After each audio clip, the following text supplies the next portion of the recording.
Okay, so hi, Mahalakshmi and Aranyani. We will do this interview for the first Congress, Latin American and Argentinian Congress of Indian Classical Dance.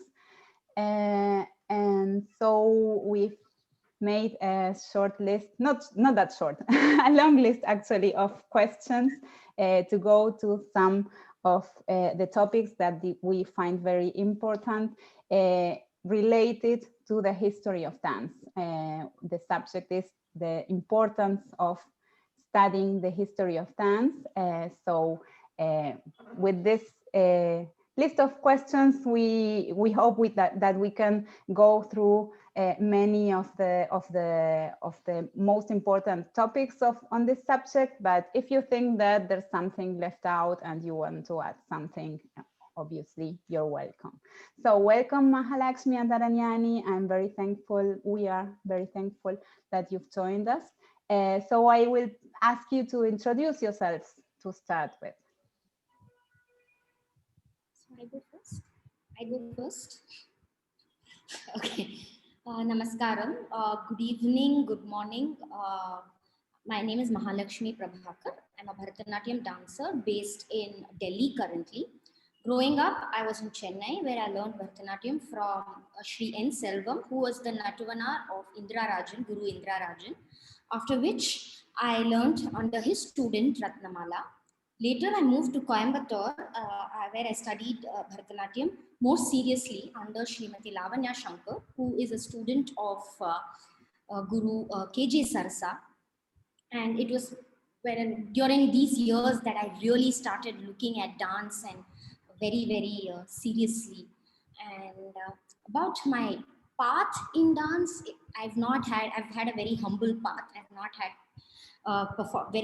performances in very illustrious sabhas or coveted sabhas, but I have consistently been involved with various aspects of dance going beyond performance. While I have performed all over India, but my interest in dance is not limited to dance performance itself.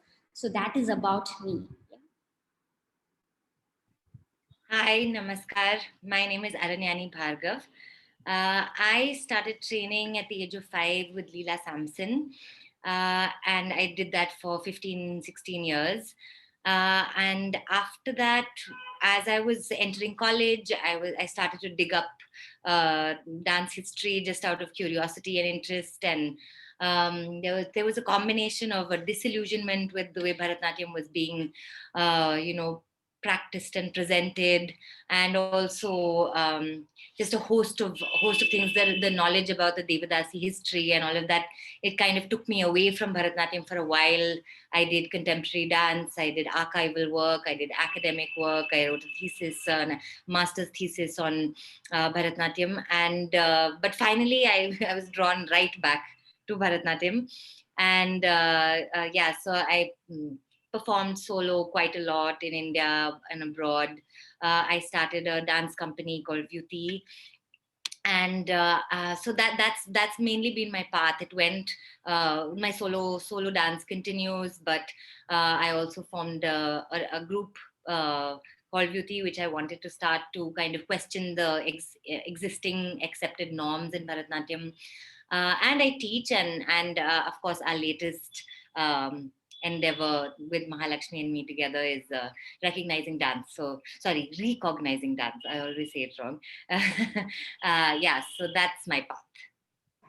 Oh, great. Thanks a lot. That's both very interesting slides. So how did you get interested in dance history? Why do you think you get that interest? So everything about dance fascinates me. Not just like I already said, it's not just performance and the technique. I also had a brief stint of being a research scientist in Singapore, working as a biophysics researcher. My academic experiences taught me that art has to be looked at holistically, and you need an interdisciplinary approach to dance itself, even something like an art and dance especially.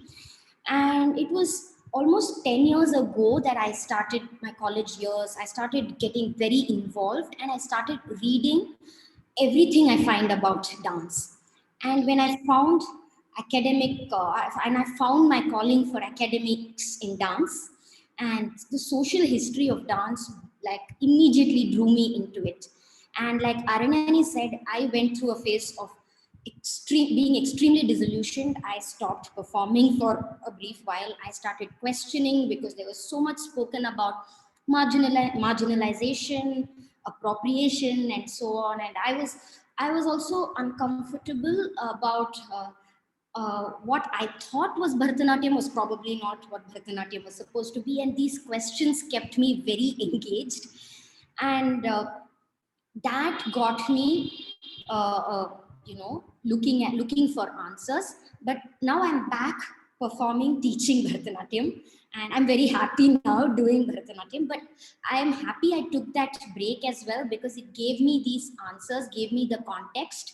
And now I'm more motivated than ever. So I just started reading and I was immediately drawn to dance history. Well, for me, actually, what Maha said, it really resonates with me as well, because I think exactly what you said about what I thought was Bharatanatyam was maybe not what Bharatanatyam was. And that discovery came with the discovery of Bharatanatyam's history. So I chanced upon this history, like I said, very accidentally. It wasn't taught to me as part of my training as a dancer.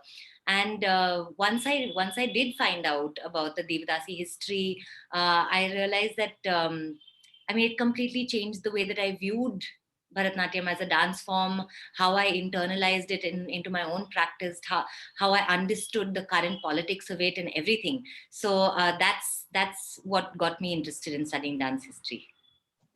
Oh, great, thank you. I think many of us who are here asked ourselves the same questions that you're asking yourselves, and well, that's nice.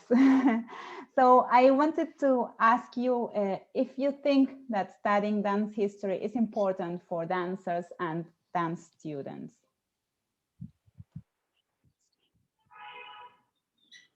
I go first. So I think understanding dance history is very, very important. More because today we are performing it out of context, it's been resituated. Dance was, it was originally Bharatanatyam was, had a different purpose, it was for different locations, for different people. And, this understanding of history gives you that context. It also makes you sensitive, empathetic dancer. It gives you a certain kind of emotional intelligence to be sensitive. And for me, I'd like to add even lessons in, say, Natya Shastra, Abhinaya Darpana, all the texts that we're talking about, they are as much dance history as they are of aesthetics, or, because this kind of talk tells you about how people thought of culture, how people thought of art. So dance history is huge. And I think everything that comes under theory, technique, everything is history. And what we are performing is something that is extremely historical and but also constantly evolving. But for me, my approach to dance itself changed when I started understanding history. For example, I became more sensitive to music because I understood how important it was for the hereditary dancers. Music, how sensitive they were to the music and musicality and compositions, and that kind of changed even my taste in music. What I would like to perform to and I would not like to perform to. And of course, like I said, it gives you that context. And after I studied dance, now I can't say I've studied, but once I began studying dance history, I'm more motivated than ever, right? But also, most importantly, for students of dance, I believe we all need to have an interdisciplinary approach, and we need to study history, one, for the pure joy of knowledge, and also preserving cultural memory. it's important for our cultural memory. I mean, I fully agree with what Maha is saying. Just to add to it, I of course agree that yes, of course, it's important to study dance history. And I think all I'd like to say is that when we are practicing an art form, then, you know, a lot of people say it becomes a part of who you are. And asking whether if dance history is important or not, or why is dance history important, that to me is like asking why you should know who you are. It's you know, it's anything that you do, and particularly with a dance form with such a complex history, you are not just a dancer, you are a participant in a long tradition. You don't just start to dance and you become a set of you become a part of a set of practices in history. How can you not study this? You know, we must know where we are coming from, or where our dance form is coming from, and what opportunities we have along the way to give it a future. So in order to do that, you have to study the past. So that's what I'd like to add. Oh, thank you. Such a great insight, and thank you. Beginning with the history of dance, we all learned that the origin of Bharatanatyam can be found in the Natya Shastra. But now we are particularly interested in the actors, the dancers, the people who danced. So the dancing subjects, so to say. So who could you say were the first dancers that we can relate to what we now call Bharatanatyam? Anna, for this, actually, I have started my answer with why is dance history not from the Natya Shastra? Why we should not believe in that? Is that okay? Do you want to read? Yes, that's perfect. The point I wanted to make is that when we start studying dance, the first lesson of all is, well, we can find the origin of Bharatanatyam in the Natya Shastra, and I think that's what we want to talk about. Yes, that's great, Maha. Okay. So Indian dance and its origins are traced to a number of documents and textual sources, the Natya Shastra, Sangeeta Ratnakara, Abhinay Darpana, and so on. Natya Shastra has taken precedence over all these because of its extensive nature. It's an extensive document it's an extensive treatise with so much of information about all of dramaturgy. Whereas Abhinay Darpana is a document that deals specifically with only dance, and Natya Shastra is so extensive, and it immediately has taken precedence over all the other texts. But all these texts, when you think of text and textual sources, they provide you ways to think about dance, they codify dance, they record dance, and they teach you probably how to analyze dance, like the Bhava Rasa theory. These are verbal descriptions of art, right? And the history of Natya Shastra itself is interesting, right? Because Natya Shastra, as we all study, we say it's 2000 odd years old, but any document of that time and age, you cannot pinpoint to a single year or a single time frame. That itself would be scientifically and chronologically wrong. What we can do is say it is probably in and around another text with respect to a reference point. So to say, to provide Natya Shastra itself an exact date is not really accurate. And also, our understanding of Natya Shastra is a lot from 11th century text written by Abhinavagupta, right? So now Natya Shastra is probably 2000 years old, and 1000 years later, Abhinavagupta has written a commentary, which happens to be a lot of our source for understanding Natya Shastra. But the most important part for us to understand here was the Natya Shastra was rediscovered only in the 1800s, in the 1870s. Now, before 1870s, there was dance happening. So dance was happening before the Natya Shastra, probably during the Natya Shastra, after the Natya Shastra. And Natya Shastra itself was discovered, rediscovered, and written by a German scholar in 1800s, right? And this gave birth to a whole field of Indology, and a lot of people were attracted to the philosophical, spiritual, and religious nature of the Natya Shastra. And as we all also know, Natya Shastra has a very interesting mythological component. So Natya Shastra is partly historical and partly mythological. So the story we know of is that Brahma handed down Natya Shastra to Bharata, and Bharata wrote the Natya Shastra and things like that, right? So there is a significant mythological component, and the accuracy of that is not something that we can verify. So based on what I said, it's not possible for us to give a date and a textual source to dance, because dance would have existed as long as humans exist, right? And so would have Indian dance existed as long as civilizations were cut this part anyway. Anyway, cut this. You'll be able to edit this, right? Okay. Anyway, I said that. So what happened is, during the colonial rule and during the revival and reform movements, Indian artists and Indian art connoisseurs and spectators were very attracted to these Hindu roots, these spiritual roots. And this kind of dictated what history of dance was written and spoken about and taught. I'm not here to say Natya Shastra does not exist, or Natya Shastra is very much a part of dance history, but it is not all of dance history. And it is not, you cannot date dance to a single document, is what I'm saying.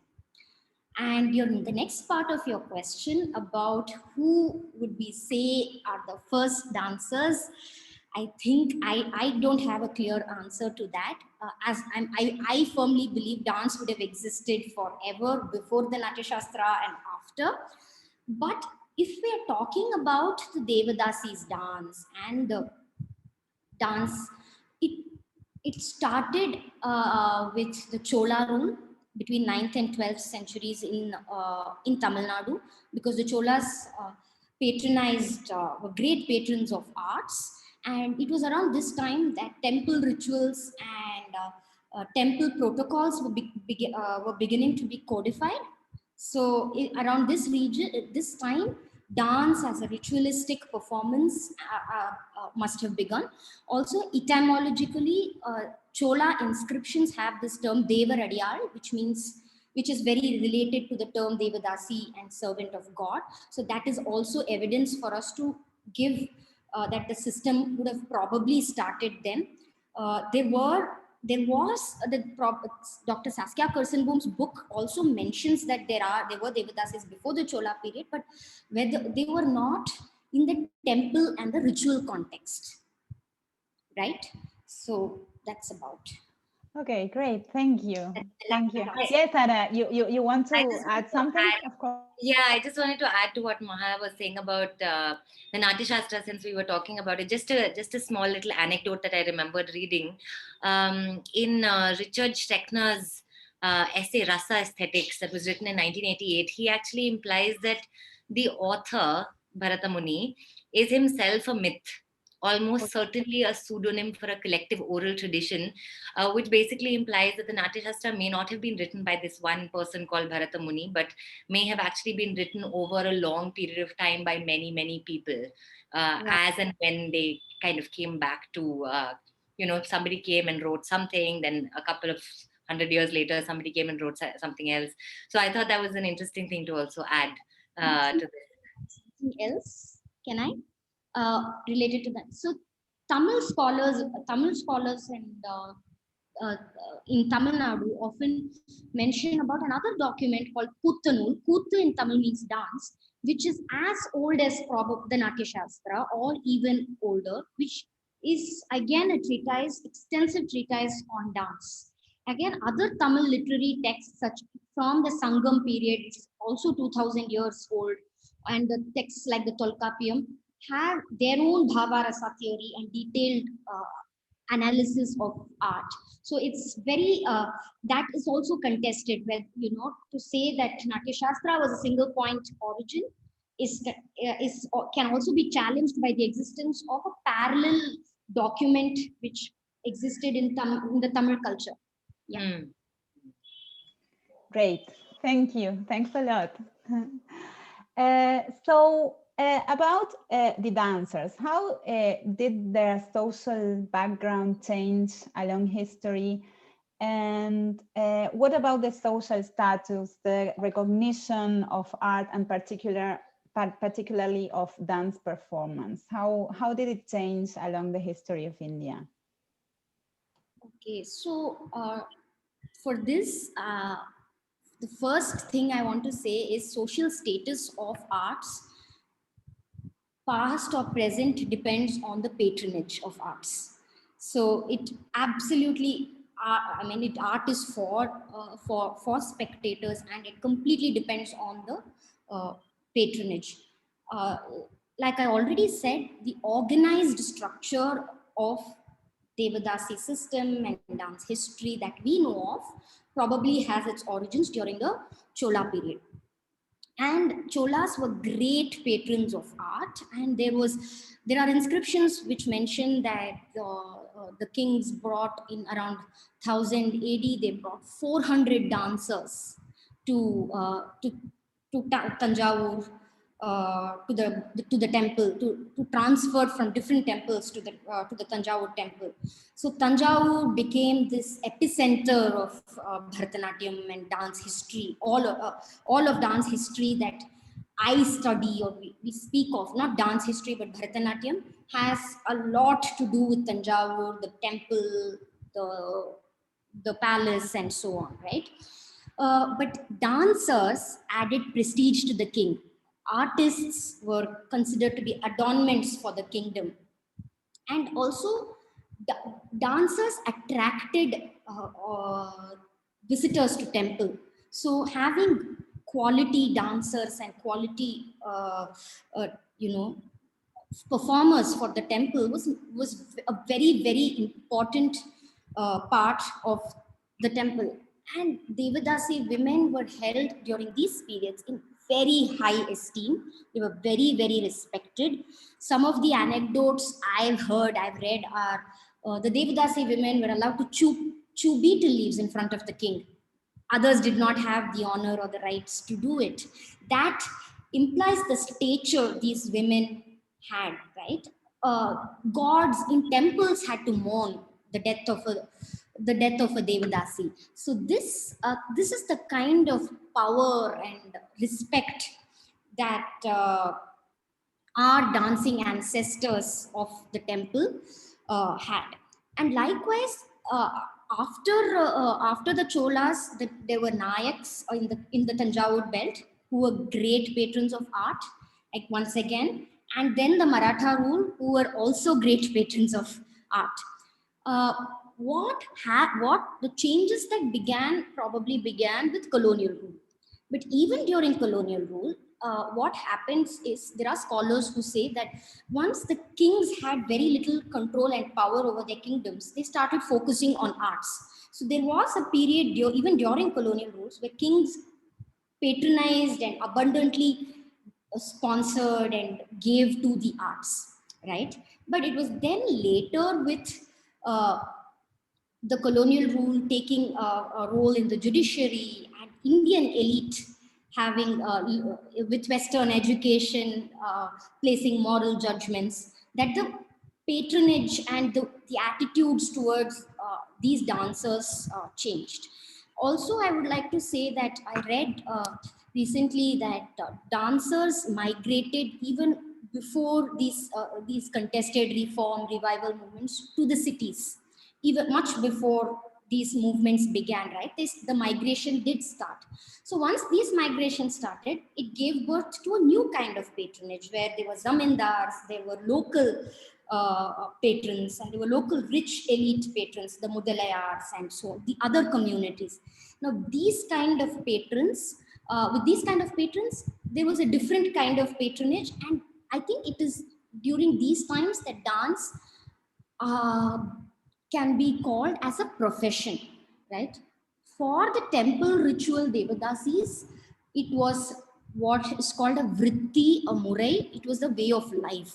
They were they dedicated themselves for the service of the temple.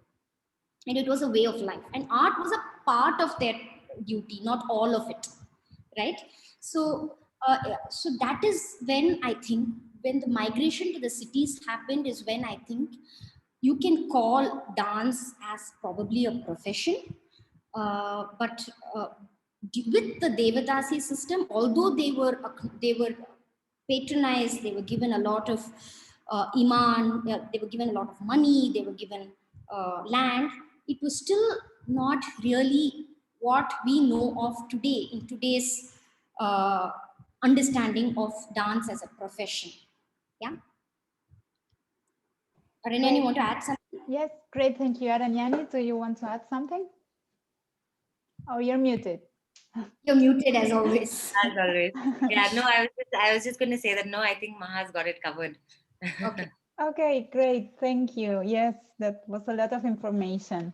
So you've already started talking about the Devadasis and the hereditary dancers. So I wanted to ask you about them, especially because some present them as free and powerful women. Some others present them as slaves, even as prostitutes.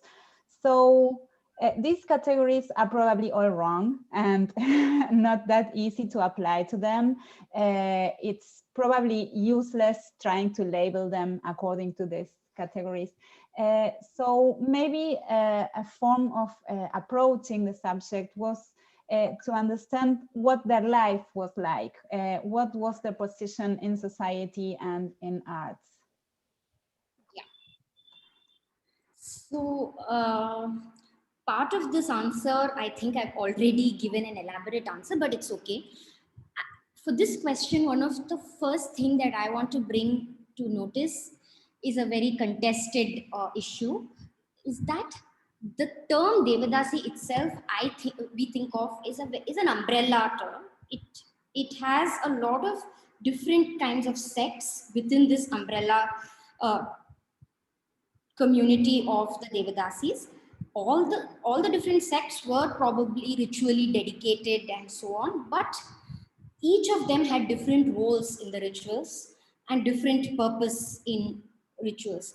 The Devadasis that we as artists talk about are the hereditary singer dancers, and also that this group of people are what we know of today as the Isai Vellalar community, right?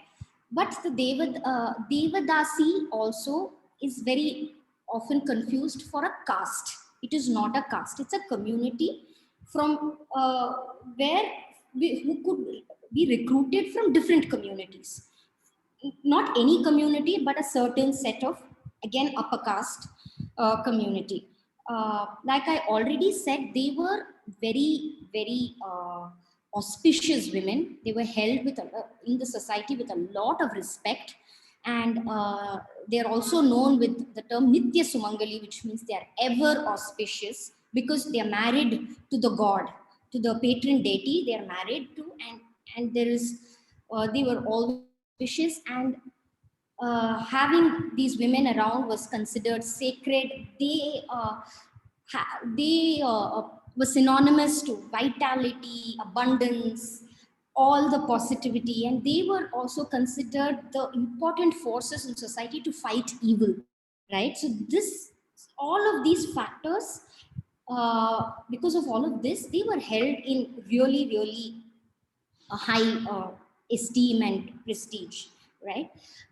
For the Devadasi to be there is an elaborate process, and the Devadasis are not completely hereditary. There was a recruitment aspect also. So there was a largely a hereditary component, and there's a small component where they could be recruited from other communities.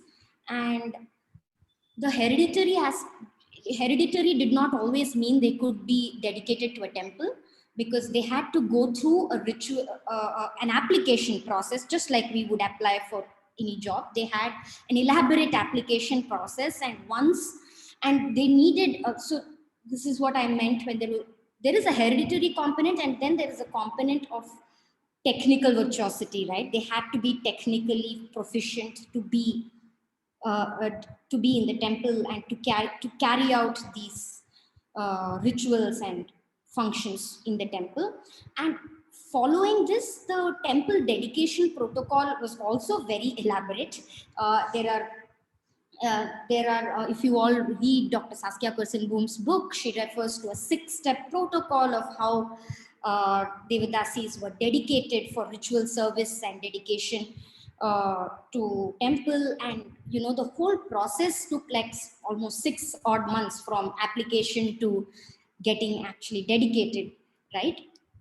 And so after this, the dedication ceremony itself is a very elaborate ritual marriage, which was very similar to an upper caste Brahmin ritual of marriage. So that again reiterates that Devadasis were held with so much esteem, and they were considered really important to the society. After the dedication was sponsored and the cost was met by a patron. And this patron was chosen by the Devadasi's mother or grandmother. Now, this is a matrilineal household. These women are independent, financially independent, and they take their decisions. There is no male of the Devadasi family taking a decision. So there is the oldest woman of the Devadasi household who takes important financial and these decisions. So she chooses the patron who will sponsor her ritual dedication. And this patron had could avail sexual favors from the Devadasi. So, but the Devadasi in turn did not have to be married to him because she was already married to God, and she did not have to serve him as a wife would to her husband, right? And likewise, the children could not, her children could not claim rights over his property or any of his money, right? But this was an understood deal. But this has often been misunderstood for sexual freedom. And, the Devadasi women, as we know of today, are not fallen women as much as, they were, over the years, yes, we do recognize there was exploitation. There were different points in which there was exploitation of these women, which led to the problems and the questions that the reformers asked, such as getting minors married and so on. We do recognize that this is a gray area, but the Devadasi themselves were not fallen women or women of dishonor. And that, our understanding, our current moral values have led us to feel that they were dishonorable, and that stigma still persists. But back in the day, they were very, very honorable women with a lot of economic and financial freedom, and also that they could choose their partner. Aranya, you want to add something? Great, thank you. Yes, that was a very, clear, so to say, clear answer to such a difficult subject. Aranyani, I don't know if you want to add something. Just a tiny bit, just to answer the question about the statement, these categories are probably useless for labeling them. Yes, I would say they are definitely useless in labeling them, because the categories are so absolute. You're either free and powerful, or you're a slave or a prostitute. And none of these categories fully explain the comprehensive and very complex role that Devadasis played in polity, in society, in culture. Yes, to a certain extent, they were free and powerful in terms of them being free from domesticated roles, and they had say in political matters sometimes, and all of that. But yes, it's also true that that in some instances they were vulnerable to abuse, and they did function after all under under the larger patriarchal setup in India. But of course that doesn't make them slaves or prostitutes. So definitely I mean, it's useless to label them in these ways, for sure. That's what I wanted to label them in these ways, and it's unfair to understand this in today's with today's moral judgments and absolutely.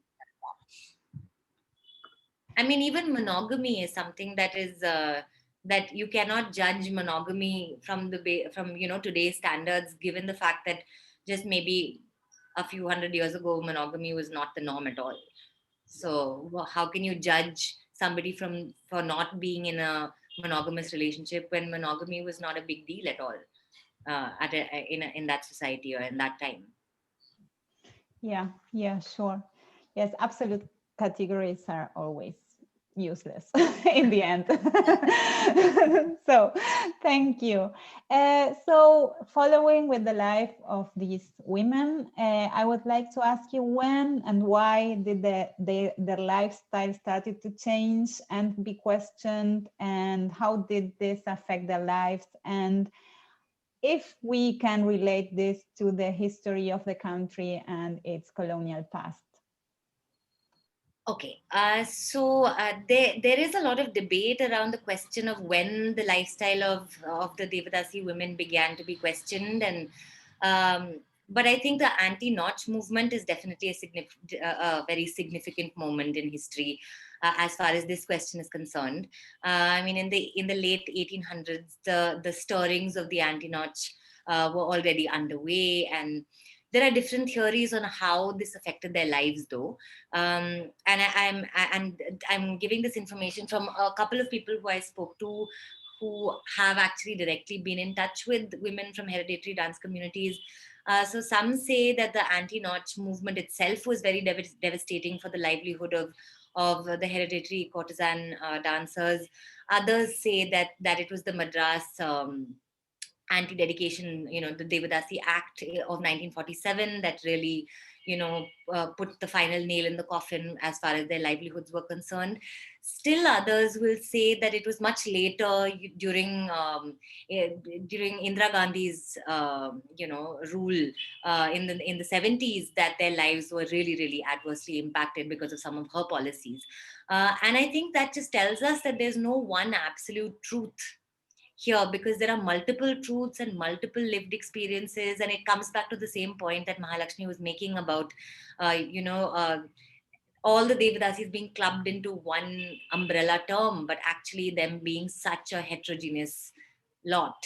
But of course, how the unfavorable outlook towards their lifestyle affected their lives is there for everyone to see. In terms of, and I'm talking about the dancing, the singer dancer communities, there are barely any Devadasis dancing today. The abolition of dedication to temples affected the lives of many other women as well, though, and these are women from other communities who are all clubbed together into this term.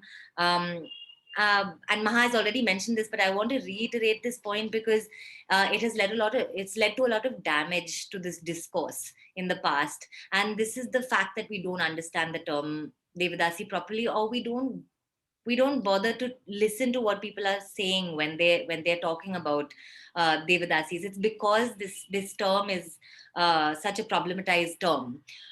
It's very important to make the distinction between the Devadasis that we refer to when we talk in the context of dance, and the Devadasis that are talked about in other contexts, such as caste politics and so on.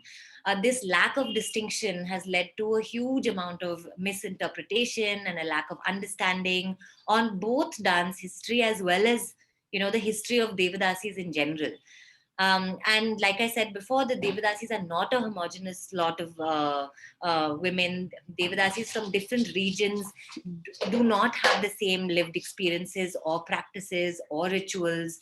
A Devadasi dedicated to the goddess Yelama in Karnataka was not the same as a Devadasi dedicated in Tiruvarur in Tamil Nadu, for example.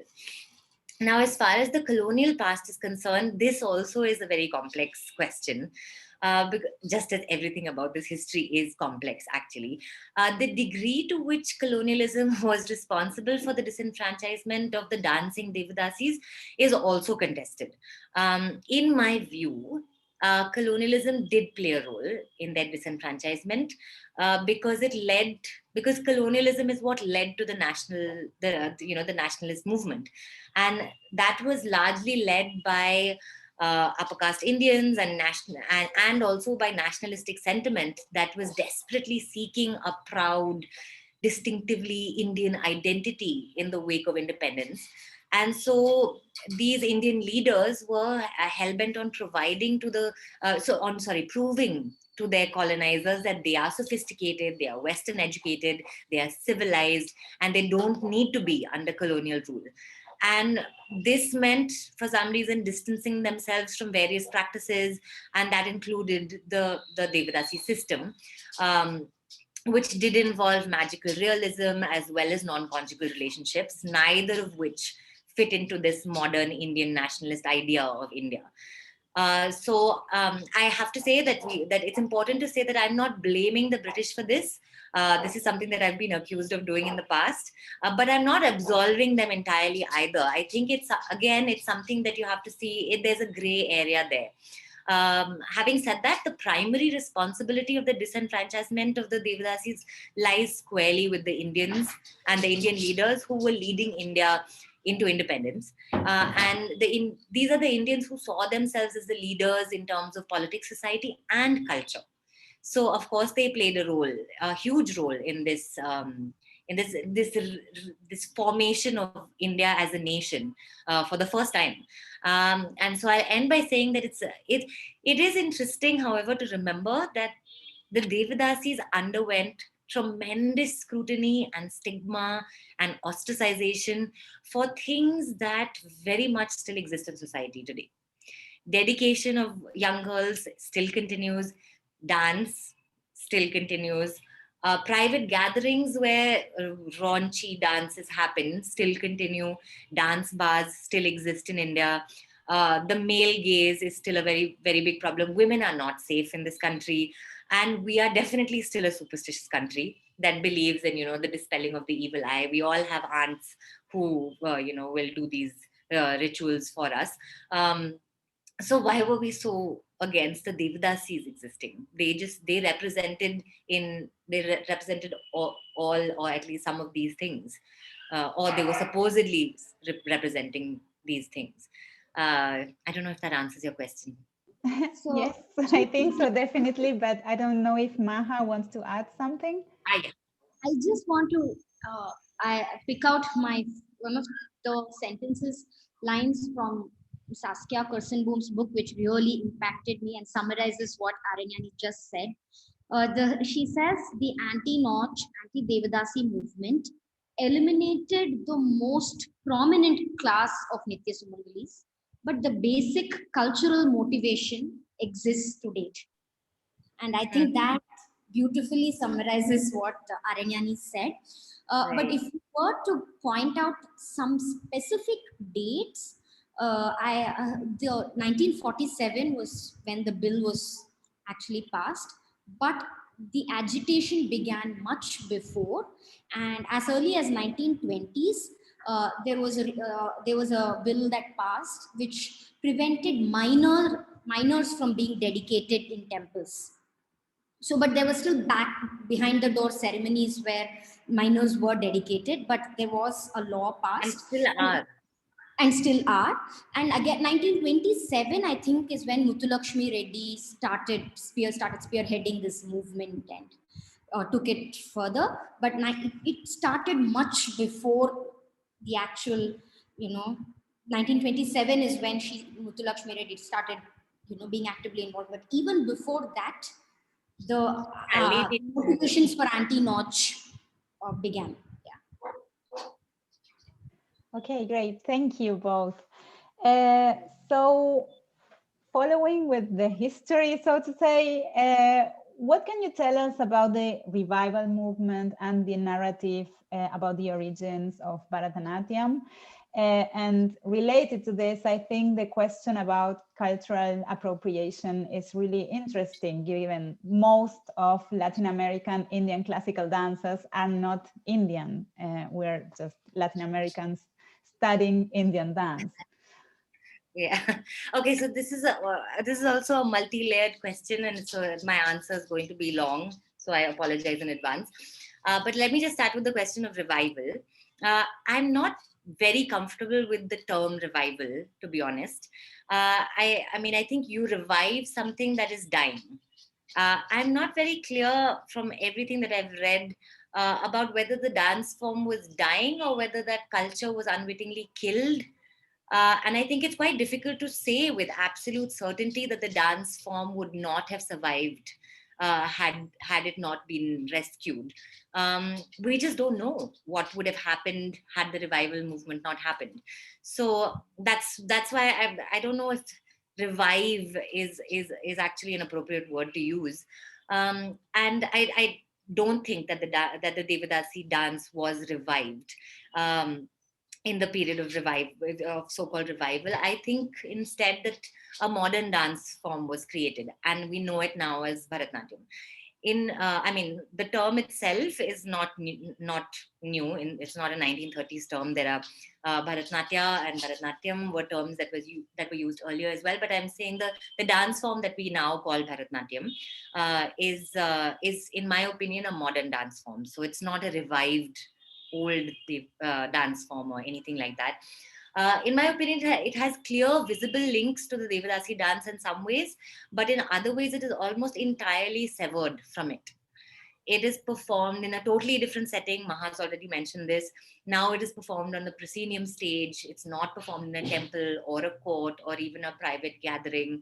It is performed by an entirely different class of people, upper caste, upper class, people, elite people, and it is performed for an entirely different function and purpose. There's no ritualistic function anymore to what it was during the time that it was performed by the Devadasis. And I just like to say here that I'm not being critical of modern Bharatanatyam or saying that modern Bharatanatyam is not valuable or useful. I'm a practitioner of it. I adore it. I'm just saying that what I perform is not a revived Devadasi dance form, but rather a modern creation for the reasons I mentioned above. The history of Bharatanatyam was certainly reimagined, though. And that's where these narratives of the origins come from. The whole story about Shiva and how he discovered Bharatanatyam and then he passed it on to the rishis, and then the rishis handed it over to people like us, and the links with the Natya Shastra, the mythical origins. I feel that they're all just ways of avoiding talking about the history of Bharatanatyam that involves this rather uncomfortable truth of marginalization and displacement of hereditary custodians of the classical dance forms. Now, the question of cultural appropriation. This is a term that I think is used today without being understood adequately. It's a favorite term to be used in discourses today, but it is such a complex and layered term. The more I think about it and observe the way that it is used in discourses today, the more I'm convinced that it's used callously and without understanding. I'm still trying to work out, for example, how anyone in our generation can be suitably accused of cultural appropriation of Bharatanatyam unless we see Bharatanatyam as an object that is owned by someone or by one community of people. I don't know if a culture can be owned by one person, and I certainly do believe that cultures should be shared. There's only something to be gained from the sharing of culture, as long as there is acknowledgement, So, I mean, you mentioned that there are so many Latin American dancers who perform Indian dance, classical dance, and they are not Indian. So what? As long as you're not calling Bharatanatyam or Odissi Latin American classical dance or distorting its history or its origin, I don't see how you're harming anyone by practicing or performing India's dance forms. If everyone who wanted to learn something from another culture was to be accused of cultural appropriation, then we'd be living in a very sad, isolated, and myopic world. I learned ballet, I learned contemporary dance, I learned tap dance to some point. I would love to learn the tango, for example. Would you say that I'm appropriating your culture if I did? There is a difference between cultural appropriation and appreciation. And also, India is a country of immense diversity. We are constantly adapting practices of different subcultures of the subcontinent into our own. I mean, if you look at just my example, I'm a North Indian, half Hindu, half Sikh, who calls her father Abba, and Abba is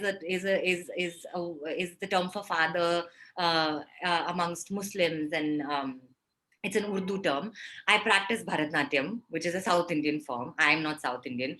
I routinely cook dosas and tomato chutney on one day, which is a South Indian dish, and Thai chicken curry on another day. So if we look at appropriation in such a narrow way, and use it as a weapon to alienate instead of appreciate subcultures, then life is fraught with appropriation. As far in my case, Muslim words, South Indian practices, non-Indian food habits. I mean, appropriation it happens when you steal a cultural practice without permission. You don't properly acknowledge the origin of that culture. You don't bother to properly understand it, and you somehow unwittingly or wittingly disrespect it.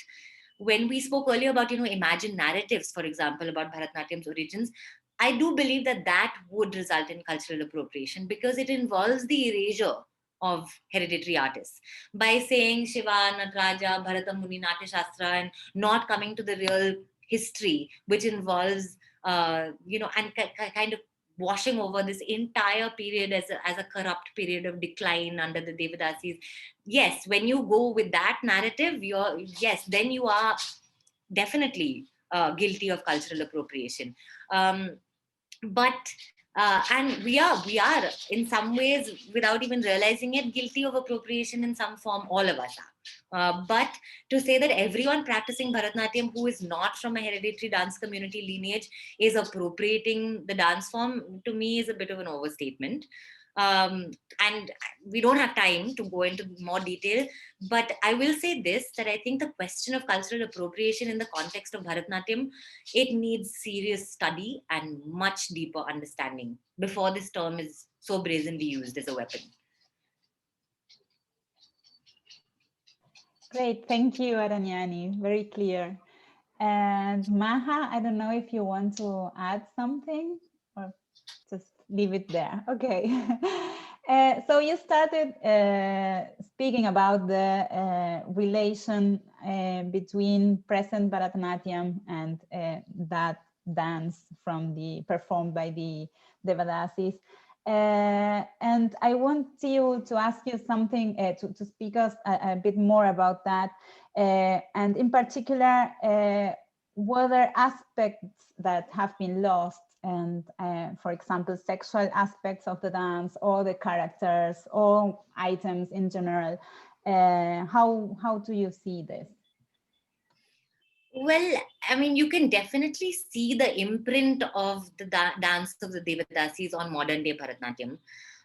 That's why it's even more absurd to not acknowledge their role in Bharatnatyam's history. Even if you look at just the Alaripu, you can see how it's evolved from the time that it was performed. That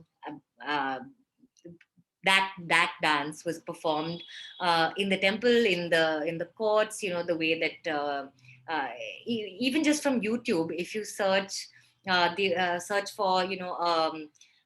Devadasi performance of the Alaripu, and then you see Bala Saraswati's Alaripu, and you see the present day Alaripu, you can see that natural progression. You can see the imprint of the dance of the Devadasis for sure. And I think many of the pieces like Shabdams like Sarasi Jakshalu and many Varnams come directly from the Devadasi repertoire. Although some of them have been modified in some cases. The Tanjore Quartet, the famous four brothers who kind of gave Bharatnatyam its modern day margam and structure, they are also from Devadasi. They are also from the Devadasi community, the hereditary dance communities. They are the Natuvnas. So there is a direct link there as well. But of course, several aspects have also been lost. I think as Maha and I have already mentioned a bunch of times, the ritual function is completely gone. The function is entirely different today. I think a lot of the sensual, within quote, sensual repertoire has also been lost.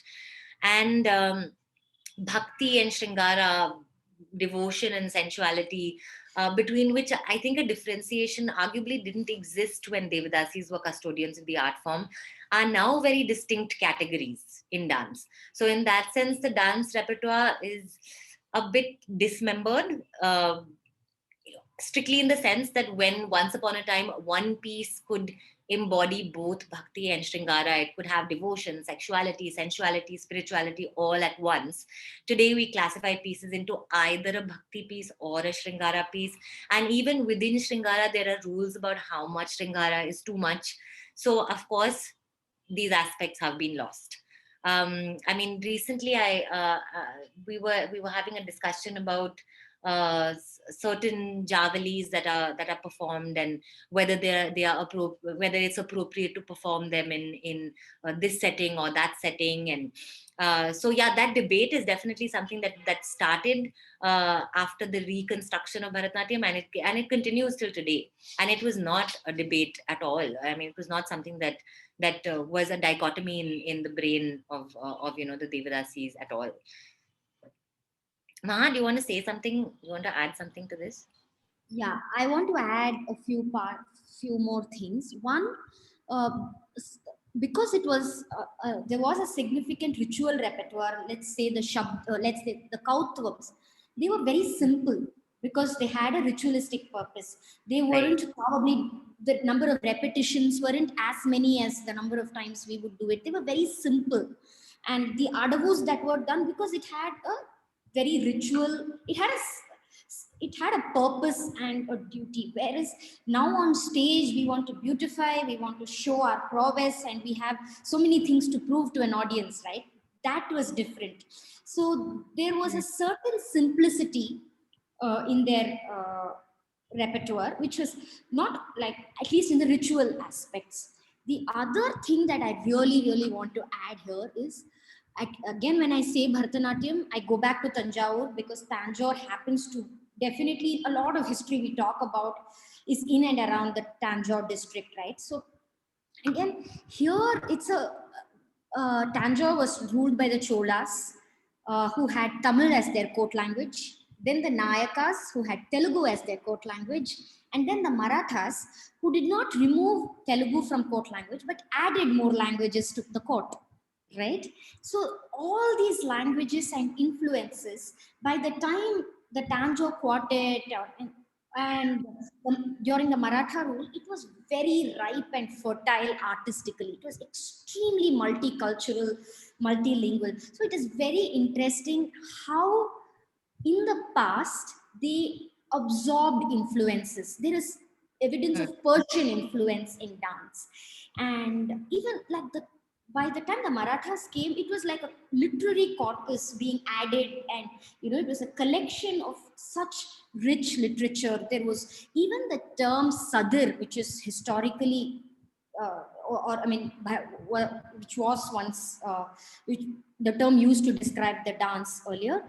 We don't know whether it's a Marathi word. Some say Sadar, Urdu, some say Telugu, because Chaduru. So there are so many. It is interesting, and the very word, it starts at that, the nature, the multilingual nature of the dance. I mean, of course, today we do perform, say, Sanskrit compositions, Tamil, Telugu, but the way they immediately took to English music, because the king, Maratha ruler, was heavily influenced by European culture and music. And there are evidences of, I've read literature which says there was clarinet, which was a part of the Chinnamelam. Chinnamelam is the orchestra for dance, and there was clarinet, and they were very ready and willing to absorb all these influences. And the genre of compositions were also quite different. Of course, we retained the margam, but we've also eliminated a lot from the margam. Yeah, right, for our convenience of staging.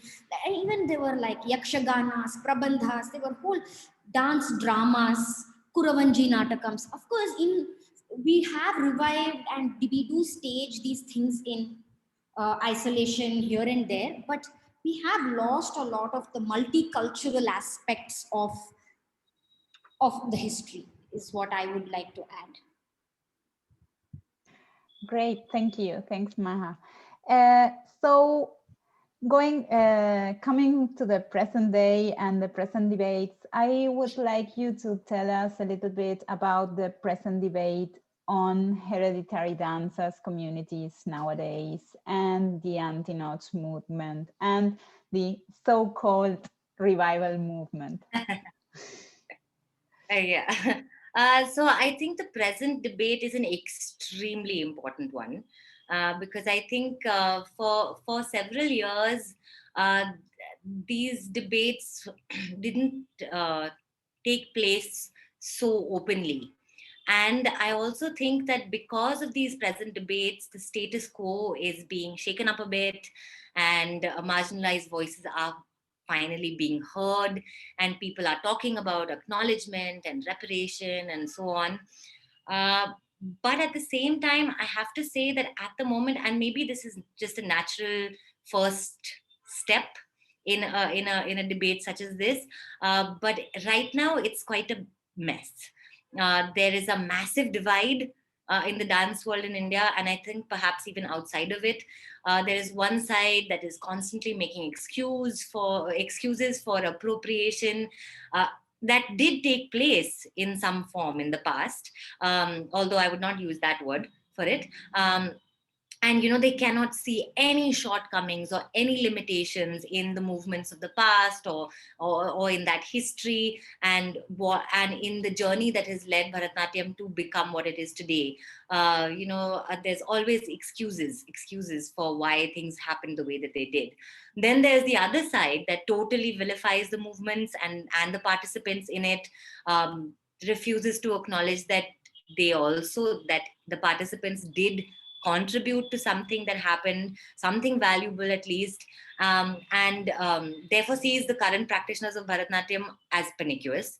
And so the debate, rather than being an open-minded, complex and dialogic one that is empathetic and seeks mutual understanding, is instead at the moment one that it's reductive. It traps people in their caste and class identities rather than encouraging them to transcend those barriers, and it refuses to seek any sort of reconciliation between these two polarized standpoints on this very complex issue, or rather a very complex set of issues of acknowledgement of history, of appropriation, of ownership of culture, of the layered role of class and gender and so on. And I think I mean, if I think about it, this is precisely why Maha and I started Recognizing Dance, is because we found that the present debate lacked something, lacked balance. It lacked a third way of possibly looking at this situation, and it lacked a way to move ahead, because we're just, if both sides are just going to be accusing each other and fighting with each other the entire time, then what is going to happen with what's going to happen in the future? We have to find ways to dialogue across social barriers and dialogue across academic disagreements, and see what the future holds for. I mean, Maha and I want, that's what we hope for every day, that Recognizing Dance will be our small contribution to making the dance world more open-minded and more inclusive and more dialogic and more reflexive, and to avoid these sort of polarized discourses, and have this, the spirit of learning and mutual understanding to flourish. So that's what I have to say about the current debate. Thank you. Maha, do you want to add something on this? And maybe at this point, you can tell the whole audience something a bit more about Recognizing Dance, because you've mentioned it several times, but maybe it's a good time to explain to everyone who's maybe didn't know it. Maha, you go. So Recognizing Dance Aranyani and I found it sometime in June last year. When we started this, it was purely because of the kind of social media polarization and controversies that were happening. And we wished, if not for nothing, that people begin to read, you know. And we actually first started with curating a database. We started making a database of, okay, if there is a student of dance who wants to know this, what should they do? Because most of us don't. When I started reading, we had very limited resources, and it was that I didn't have access to these academic resources, right? So there was very little I could learn, and of course the books I read, I'm grateful and thankful to them.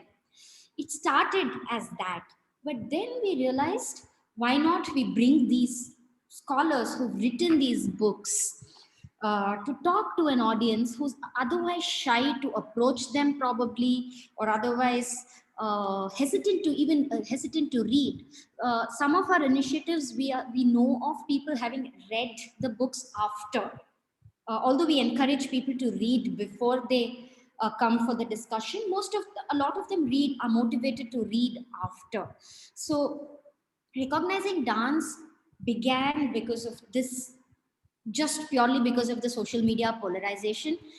Over like a call with Arinyani, I said, why don't we do something that, there's always so much to be unhappy about in the world, but what can we do? What is our contribution to this? Yeah. And so we started it off like that. And we're really thankful that so many scholars so willingly come to our platform, and so many people are willing to learn. We're very happy that all our events are very well attended, and so many, which also shows that people are interested in learning, and we are just the moderators, and we're providing that platform for the safe. As we say, we are an extremely strive to be a safe space for dialogue. We do encourage disagreements. Because that is when you have dialogues and discussions. But we are particularly not fond of disrespect and polarization and attacking each other on our platform. So our space serves to be a safe space for dialogue. But now we are trying to go beyond only history to other aspects of dance. We do a series called Discouraged, where we discuss contemporary issues in dance. And we also like to add, we're going beyond Bharatanatyam. We started off as, we are Bharatanatyam dancers, and we started off doing history around Devadasis of the South, but now we're trying to go beyond, and our subsequent events are around Odissi, and we did events on Kathak, and our discussions in the Discouraged series has participants from other art forms, and we try to be very inclusive, as inclusive as we can. Yeah. Aranyani, anything else? Yeah, I just wanted to say, so Maha has explained in great detail what the flesh of recognizing dance is. I'm just going to quickly give you the skeletal structure, which is that it's an online platform. What we basically do are events where we invite people to come and speak on Zoom. And actually speak is not necessarily the appropriate term. We invite them to interact with the viewers and to interact with us. What sets us apart, I think, from other platforms is that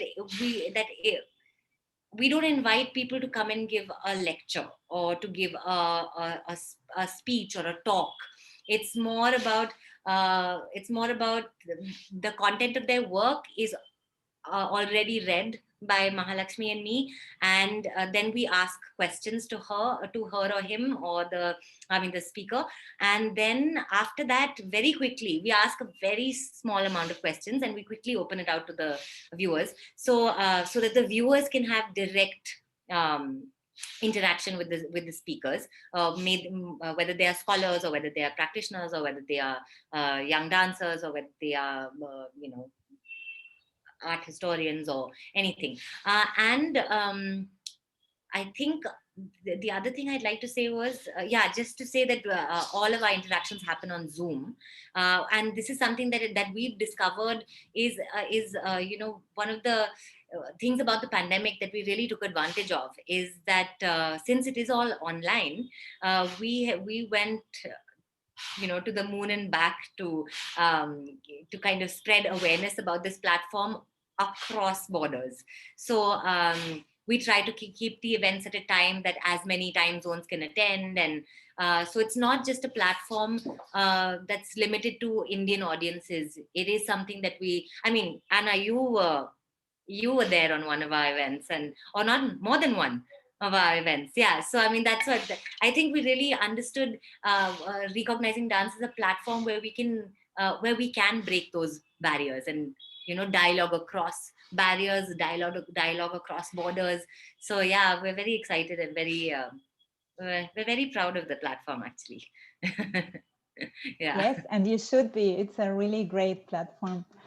So to end, I would like to have a reflection from both of you about how can we as dance students or dancers look ahead while honoring the past, this complex history that we have, I don't know, that I have asked you about actually.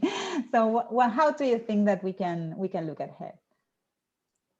So, Anna, before I actually answer that part of the question, there's one very important thing that I want to highlight, that in the entire controversy around Devadasi and the discourse, we kind of reduce dance history to just that. And we don't look at dance history beyond this, right? Because dance history is a significant amount of dance history is contributed by these kings that I spoke about. They were prolific writers, they were poets, right?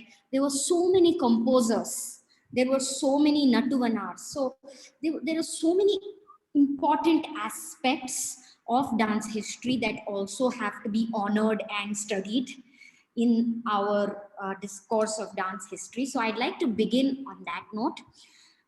So the question about honoring the past and looking ahead. First, let me talk about looking ahead. I firmly believe we do have to look ahead. I really believe art will evolve, if not for me, if not for today, with somebody else. It will change. Evolve is not the word. Art is bound to change to the sensibilities of the society, of the people then, and so on. So that we will have to look ahead. Art has to move.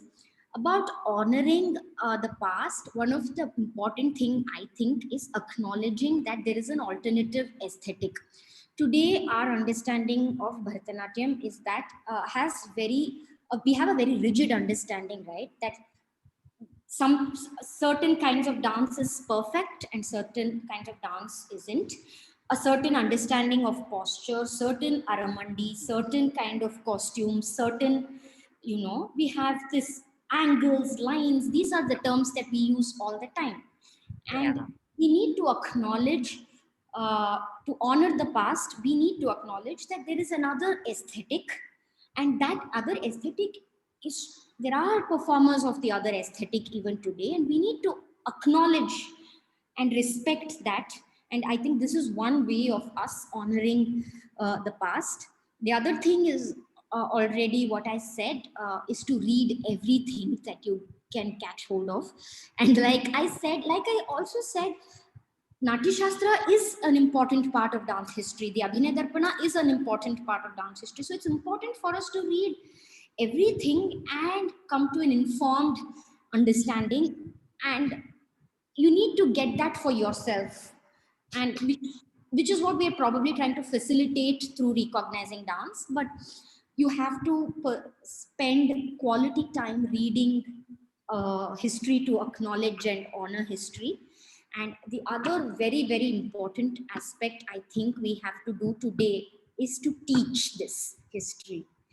this has to come to our curriculums in dance schools. Just as we have Abhinay Darpana, just as we have all the shlokas that we study, they are as important, but we need to bring this into our mainstream dance curriculum. And this is a very important aspect, I think, to honor the past. Well, I mean, I can only just add to what Maha said. I completely agree with everything that you said. And I think actually this question of how, as dancers or dance students, can we look ahead while honoring the past? I think this is a central question for our generation of dancers. You know, because as Maha said, it is very important to look ahead because dance is not a static entity. So it is bound to change. It is bound to, and it should adapt to the changing times. It cannot be. I firmly believe this, that nothing should be preserved, and kind of like actually Chandralekha, the legendary dancer Chandralekha, she talked about this, and I completely agree with her. She talked about the fossilization of dance forms, and that dance forms are not things to be fossilized and preserved and kept in museums. They do evolve, and if you don't want to use the word evolve, because yes, evolve has this kind of connotation that it's changing for the better, doesn't necessarily change for the better, but change is inevitable. It's going to happen, and I think it needs to, that the fact that we are going to change, that dance is going to change in the future, is something that we must embrace. But again, as Maha said, it is equally important to understand what the past is and to honor it. And yes, I completely agree with Maha. I'm just reiterating everything that you're saying, that the way to acknowledge the past is to we keep talking about this: know your history. Don't go into these the convenient stories of don't hide behind the mythology and the spirituality and all of that that we are kind of, that Indian classical dance, not just Bharatanatyam, Indian classical dance on the whole is plagued by this whole idea of what classical is and what spiritual is and what and how great art, ancient tradition is, and all this whole glorified idea of what our classical dance forms are. We need to acknowledge the reality. We need to acknowledge the different aesthetic, and not judge the different aesthetic by today's aesthetic standards. And again, this is all a part of being inclusive. Both aesthetics are valid, and they both can exist side by side if we stop battling to say this is the better one or this is the better one. Why? There is space for inclusivity. We just have to switch on a switch in our brains to say that yes, it's okay, you can have that and you can also have this. You can honor the past and still practice a modern form of Bharatanatyam. You can be Latin American and still do Odissi or Bharatanatyam, and it's not appropriation. All of those things, we need to come out of these traps, and that's how I think we will acknowledge the past and look ahead. And I think recognizing dance is one of the ways that Maha and I at least are hoping that we try to do both. Well, what can I say? Thank you very much. This was so much information and very interesting, and you're both very clear when you explain all these very difficult subjects. So thank you very much. Thank you so much, Anna. It was a pleasure. It was an absolute pleasure to talk to you, and it was a pleasure to kind of revisit these questions that we constantly revisit in recognizing dance anyway. But we are usually the ones asking questions, so it was interesting to be on the other side of the, yeah. Well, great. I'd like to add. Yes, Maha. Very interesting. This is one of the first times I'm speaking about this, and I was hesitant because I'm not a scholar. Neither is Aranyani in that sense, although she has written a thesis. She's a very good writer, but we are not scholars. So yeah, we're not scholars. We can do this. We are practitioners of Bharatanatyam.